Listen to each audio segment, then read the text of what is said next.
नमस्कार बंधुरा डोनास किचेने सबाइके स्वागत। आज के आमी आलू फुलकपि दिए टैंगरा माछेर झोल बानिये देखाबो। टैंगरा माछगुलोके भालो करे धुए नियेछि, तारपरे लवण दिए दिलाम,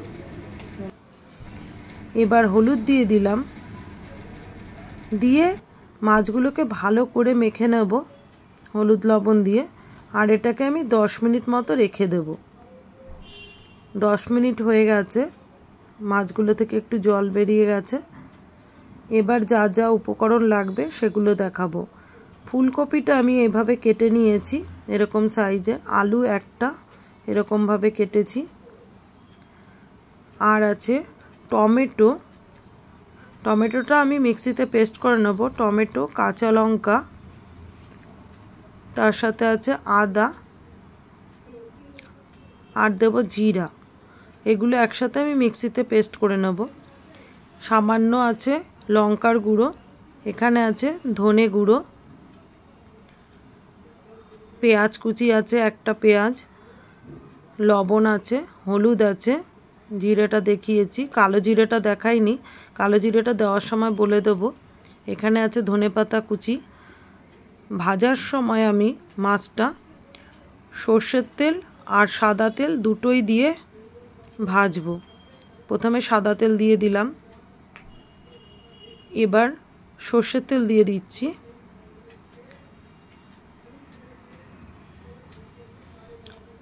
তেলটা গরম হয়ে গেছে, এখন মাছগুলোকে ভেজে নেব। আমি একটু ফাস্ট করে দেখাচ্ছি কারণ টাইমটা অনেক বেশি বড় হয়ে যাবে ভিডিওটা। মাছগুলোকে বেশিক্ষণ ভাজবো না, 3-4 মিনিটের মতো ভাজবো। সবগুলো মাছ ভাজা হয়ে গেছে, পরেরগুলো আর দেখাইনি। এরকম মতো হবে, মাছটা একদম কড়া করে ভাজলে ভালো লাগবে না। আবার সরষের তেল দিয়ে দিলাম, দিয়ে দিলাম কালো জিরে ফোড়ন। এবার আমি ফুলকপিগুলো দিয়ে দিচ্ছি, আলুগুলোও দিয়ে দিলাম। এগুলোকে একটু সময় নিয়ে কম আঁচে ভেজে নিতে হবে হালকা করে। এদিকে আমি মিক্সিতে টমেটো, কাঁচা লঙ্কা, আদা আর জিরেটা পেস্ট করে নেব। পেস্ট হয়ে গেছে। এবার এদিকে ভাজাটাও হয়ে গেছে, ফুলকপিটা, আলু ফুলকপি।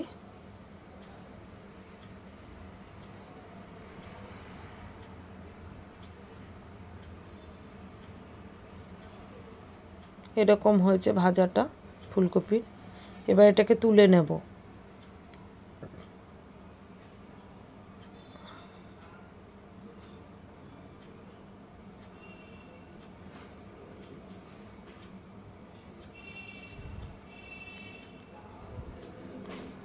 ওই তেলের মধ্যে আবার একটু কালো জিরে ফোড়ন দিয়ে পেঁয়াজ কুচিটা দিয়ে দেব।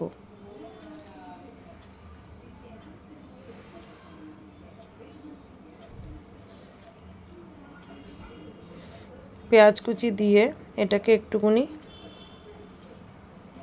ভেজে নেব হালকা মতো।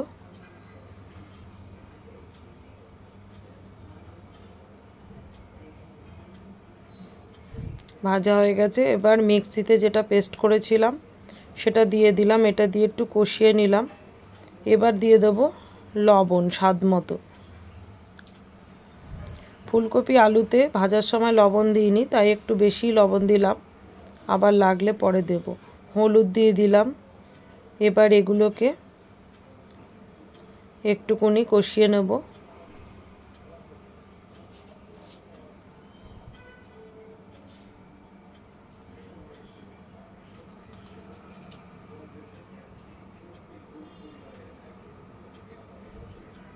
এবার দিয়ে দিচ্ছি ধনে গুঁড়ো, 1 চামচের মতো ধনে গুঁড়ো দিয়ে দিলাম।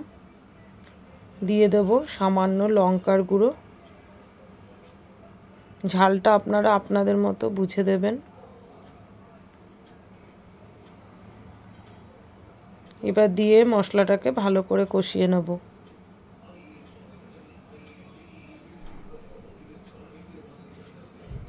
আমি ফুলকপিটাকে ভাপাইনি, আমাদের এখানে সারা বছর ফুলকপিটা পাওয়া যায়, তাই সেরকমভাবে খুব একটা গন্ধও বেরোয় না, সেজন্য ভাপাইনি।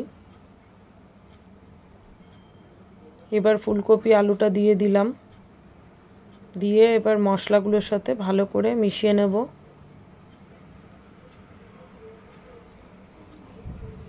দু 3 মিনিট ধরে এটাকে কষিয়ে নিতে হবে মশলাগুলোর সাথে। হয়ে গেছে, এর মধ্যে এবার জল দিয়ে দিচ্ছি, সামান্য জল প্রথমে দিলাম, দিয়ে এটাকে মিশিয়ে নেব।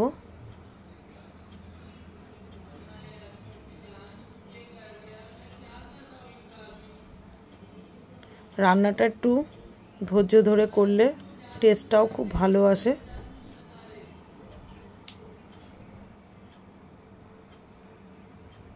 এবার আমি এর মধ্যে আরও জল দিয়ে দিলাম।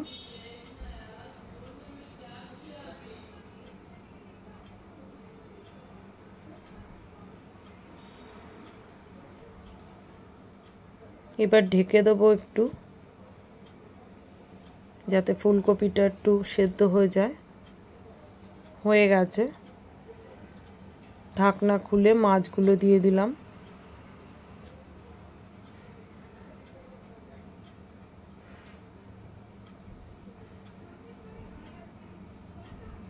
এবার আবার একটু ঢেকে দেবো, যাতে মাছের সাথে ঝোলের ভালো করে ঢুকে যায় মাছের মধ্যে ঝোলগুটা।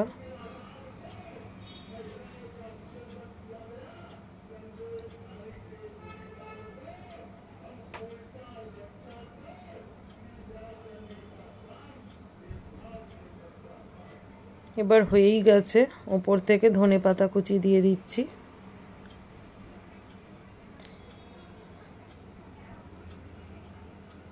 ধনেপাতা কুচি দিয়ে দিলাম।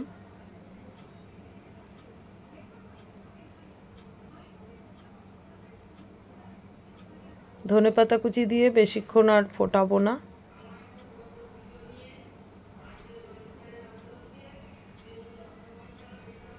এবার বন্ধ করে দিয়েছি গ্যাস, তুলে নিচ্ছি। এবার রেসিপিটা ভালো লাগলে একটা লাইক কমেন্ট করে দেবেন। আরও নতুন নতুন রেসিপি পাওয়ার জন্য আমার চ্যানেলটাকে একটু সাবস্ক্রাইব করে দেবেন। কেমন লাগলো রেসিপিটা জানাবেন প্লিজ। ধন্যবাদ।